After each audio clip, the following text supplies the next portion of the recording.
Hola, companys de la Falla d'Urri Socors. La història que us vaig a contar ja va començar al finals dels anys 80, a principis del 90. Hi havia un congrés faller en el qual la Falla Arrancapins per primera vegada presentava unes esmenes a un congrés.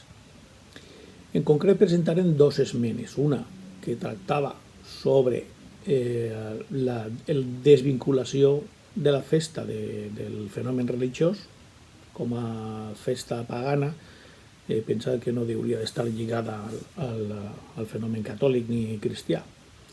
I l'altra, això ja va ser bona, l'altra va ser la defensa de la indumentària tradicional del segle XVIII, per a que es posarà, diguem-ne que a l'abast de tots els fallers i falleres, i deixaren de vestir-nos de cucaratges ja. No sé si se'n recordeu del trachiche de Panderola, que ara només se gasta en les cavalcades de disfresses, però aleshores era, diguem-ne, que la indumentària oficial dels homes, oficial i obligatòria. Doncs bé, òbviament no vaig a dir-vos que ni cap de les dues esmenes va resultar votada a favor, en la qual cosa he deixat la part, diguem-ne, de cremat. El cert és que 25 anys després d'aquestes esmenes, almenys una d'elles, la de la indumentària, per fenomen natural, va ser assolida per tots els fallers i falleres de la ciutat. Aleshores, pràcticament ja vos dic que ara mateix no n'hi ha cap falla en la qual els homes vagin disfressats, vestits de negre, d'aquest tipus d'indumentària. Bé, fins així la cosa, no? En el tema de desvincular la festa del fenomen religiós, això ja tardaran una miqueta més d'anys, no?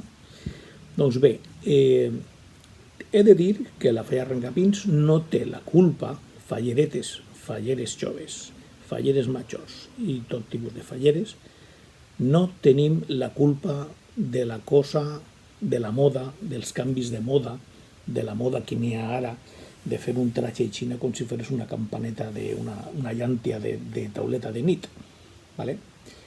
Eixa campana tan gran, nosaltres no tenim la culpa. I estem d'acord i pensem igual que vosaltres, estareu pensant que aquestes falleres, quan vagin a cagar, per exemple, necessiten un seguit d'unes 5 o 6 persones per a que puga esta persona anar al lavabo i pixar o cagar, evidentment. Per què dic això?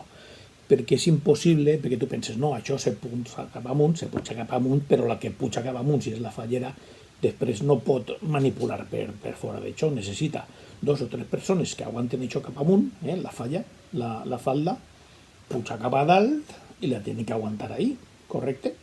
I després necessita 2 o 3 persones que facin la resta, i vagin el que siga, se puga seure sobre el vàter i després el mínim fenomen d'higiene, no? Que queda això ben lluït i ben net. Després ja se posen les coses al seu lloc i deixa caure la falda i punt.